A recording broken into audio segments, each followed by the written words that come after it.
In this video, I will be discussing utility, senior unsecured, and secured debt. I will simply refer to the senior unsecured debt as SU and the senior secured debt as FM, standing for first mortgage bonds. Moody's downgraded U.S. debt one notch to AA1 from AAA last Friday. Over the past several months, as noted and as discussed in my blog post, I have been gravitating more to buying utility first mortgage bonds and AAA rated municipal bonds.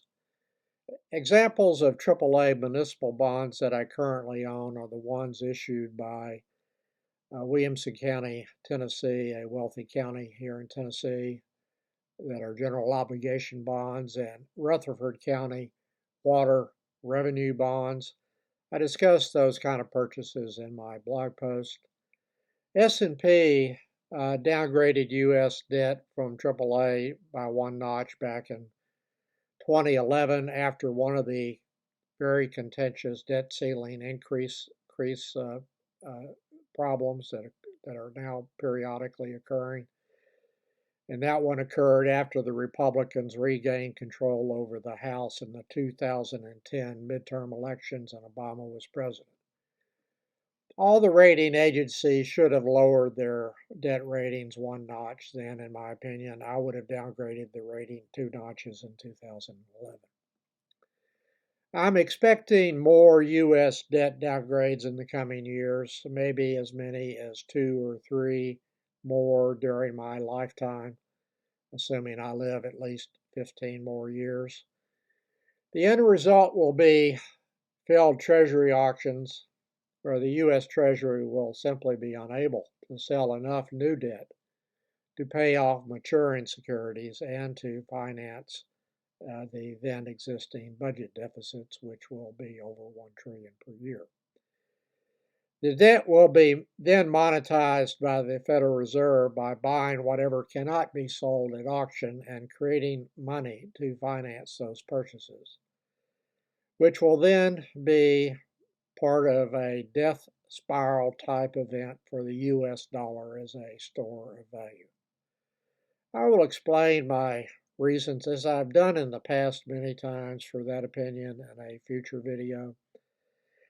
There is a possibility that the House Republicans will eventually cause a U.S. debt default, possibly even as early as this year, as many of them have almost done in the past by refusing to raise the debt limit unless the Democrats agree to their spending cuts that never include cuts for programs favored by the GOP.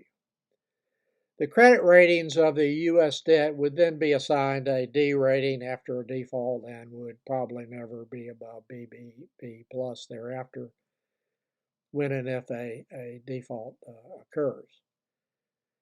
The dysfunction in Washington is becoming worse by the year, and it was already bad in 2011.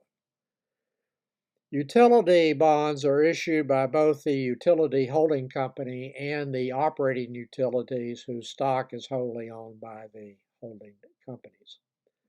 Examples of utility holding companies are the Southern Company, stock symbol SO, NextEra Energy, stock symbol NEE, Duke Energy, symbol DUK, and American Electric Power, symbol AEP.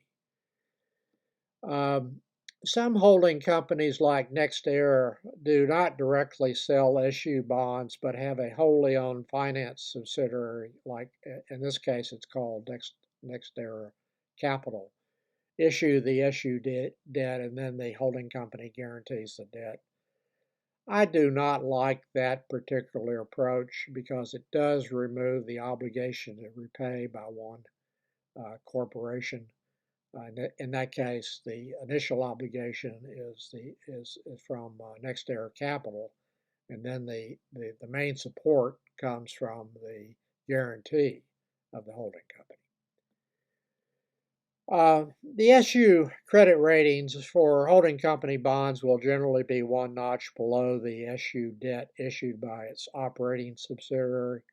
Holding companies do not issue first mortgage bonds. They don't have any assets that are subject to first liens, other than the stock that they own in the operating companies and some other minor assets that they may have, including cash.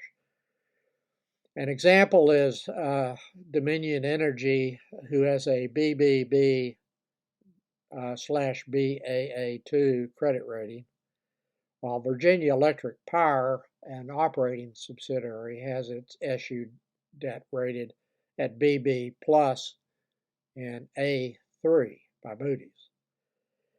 And if the operating subsidiary issues first mortgage bonds on creating first liens on substantially all of its property, then the credit rating will be one or two notches higher than the issued debt issued by the operating company. The safest debt would be the first mortgage bonds issued by the operating utility directly. Virginia Electric Power does not have first mortgage bonds, but another subsidiary of Dominion Energy does, and it is called Dominion Energy South Carolina, which I am looking at for a possible buy at a lower price. Those FM bonds have A2A credit ratings, A2 by Moody's, A by S&P. There are a very large number of FM bonds issued by operating subsidiaries of electric and gas companies, usually just electric companies. I will probably add more as the year progresses, and will probably own at least two from each issuer before the year ends. I mentioned in my blog post published last Friday that I had two first mortgage bonds mature on 5/15/25. I own three of the Public Service of Colorado FM bonds and two Public Service Electric and Gas FM bonds, which is a very large utility owned by the Public Service Enterprise Group, symbol PEG, that operates in New Jersey primarily. I will try to replace FM bonds that are about to mature or have matured with FM bonds from the same issuer. I was having some difficulty in finding a Public Service Electric and Gas FM bond that had a sufficient, to me, current yield and yield to maturity.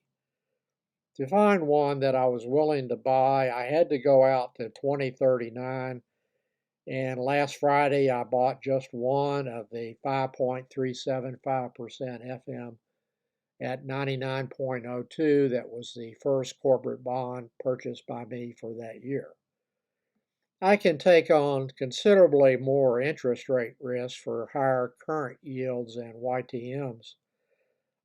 Because I'm so heavily weighted on the short end of the maturity spectrum with Treasury bills, Treasury money market funds, as an example of that. Over half of my Vanguard taxable account is in its Treasury money market fund. And then I have short-term corporate bonds maturing every week over the next year or so, and then some CDs maturing this year. If I go out beyond 2031 in a maturity, I want to have at least a 5% current yield and a higher YTM, yield to maturity. Also would want the two yields to be close together. I'm not interested in buying a 3.5% coupon bond maturing in 2032 or thereafter with a 5.2% YTM.